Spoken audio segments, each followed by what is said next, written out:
အပေါ်ချီမလာတာအောက်ချီမလာတာဘယ်လိုလုပ်ကြမလဲဘယ်လိုလုပ်ကြမလဲဒီကိစ္စကိုဘယ်လိုဖြေရှင်းကြမလဲဒီနည်းလမ်းတိုင်းလုပ်ကြမယ်နော်โอเค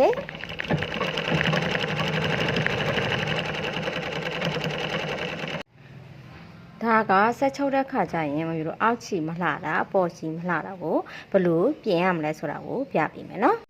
ဒီလိုချီလန်းမလှတဲ့အကြောင်းရင်းတွေကအကြောင်းရင်းတစ်ခုကဘာလဲဆိုတော့ကိုယ့်အိမ်မှာခလေးတွေရှိရင်လက်စောတတ်တဲ့လူတွေရှိရင်ဒီနေရာကိုအရင်ဆုံးကိုကသတိထားပြီးဆက်ရမှာနော်။ဘာကြောင့်ဆိုခလေးတွေကဒီဆက်တွေပြင်လို့ရှိရင်တို့ကလှဲစရာလေးတွေပါတဲ့ခါကျရင်ဒါလေးတွေဒီဘက်လှဲမယ်ဒါလေးတွေကိုဒီဘက်လှဲမယ်ဆိုပြီးတော့စော့ပြီးတော့ဒါလှဲ့တတ်တဲ့သဘောတဘာဝရှိတယ်ပေါ့နော်အဲ့လိုမျိုးကြောက်ကိုကမသိပဲနဲ့ဆက်ကိုတက်ချုပ်လိုက်တဲ့ချိန်ကျရင်ဒီလိုမျိုးချီလန်းမလှတာလေးဒါကြုံတွေ့ရနိုင်တယ်နော်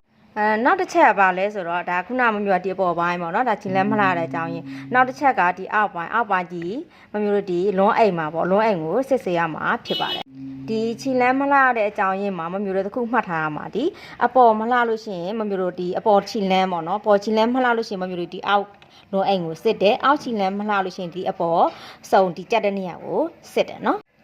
ရံပန်ရံခါမှာတော့နှစ်ခုလုံးကိုလိုက်ပြီးတော့ညှိရတာမျိုးလည်းရှိတယ်နော်အခုဒါမှမျိုးဒါအောက်ချီကိုအရင်စစ်ပြီမယ်နော်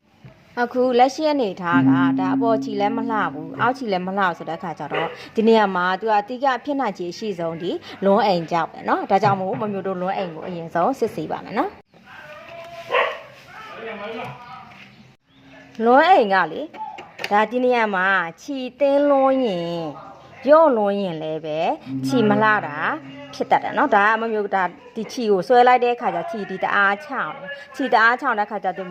ခြီတအားချောင်းတဲ့မမျိုးဒါကိုသူ့ကိုပြန်ကြက်ပေးရမယ်ကြက်ဖို့တော့ကိုမမျိုးဒီနက်လေးကိုသူ့ကိုကြက်ပေးရမယ်เนาะဝက်ဥလှဲ့အပြားလေးတောင်းလို့ရတယ်မမျိုးမှာဝက်ဥလှဲ့အပြားမရှိလို့ပေးအပ်လေးနဲ့တောင်းပြီးတော့ဒါကြက်အောင်သူ့ပြန်လှည့်မယ်เนาะကြောင်ပြန်လှည့်တဲ့ခါကျတအားကြီးကြက်လွန်းရင်လည်းပဲခြီလှမ်းဒီမလှအောင်เนาะသူအနေတော်လေးပေါ့เนาะအစမမျိုးဒါလေးကိုကြက်မယ်ကြက်ပြီးလို့ရှိရင်ဒါမမျိုးတော့ဒါကိုလေခြီလေးကိုနည်းနည်းလေးဆွဲကြည့်တယ်တအားကြီးကြက်ထောက်မဖြစ်ဖို့တော့ပေါ့နော်ဒီကိုဆွဲလို့အနေတော်လေးဆိုရင်ဒါကိုကြက်လိုက်တဲ့ဒီဟာလေးကိုရက်ပြီးတော့ဒါပြန်ဆန်းချုပ်ကြည့်မှာနော်ကဲဒါဆိုမမျိုးတို့ဒါလွန်းအိမ်ကိုဒါကြက်လိုက်နော်ကြက်လိုက်ပြီးလို့ရှိရင်မမျိုးတို့သူ့ကိုတစ်ခါပြန်ပြီးတော့ချုပ်ဆန်းကြည့်မယ်နော်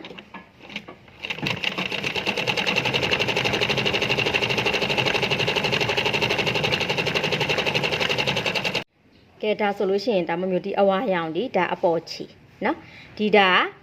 အမဲဒီဒါကအောက်ချီဆိုတော့ခါကြတော့အမဲအောက်ချီဒီတအားကြီးမမျိုးတို့ဒါစိတ်တန်းကြတဲ့အရာမဟုတ်เนาะဒါကအဝါရောင်အပေါ်ချီဒီဒါဒီစိတ်တန်းကြဖြစ်တဲ့ဒါအချီအလှအရာလေးပေါ့เนาะဆိုတော့ခါကြတော့မမျိုးတို့ဒါခုနမမျိုးတို့လွန်းအိမ်ကိုဒါမူလီကြက်လိုက်တာဒီအဆင်ပြေသွားပြီ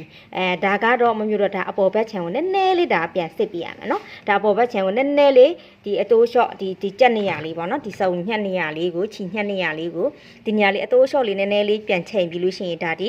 ဒီခြီလန်းကြောင်းဒီโอเคပါပြီနော်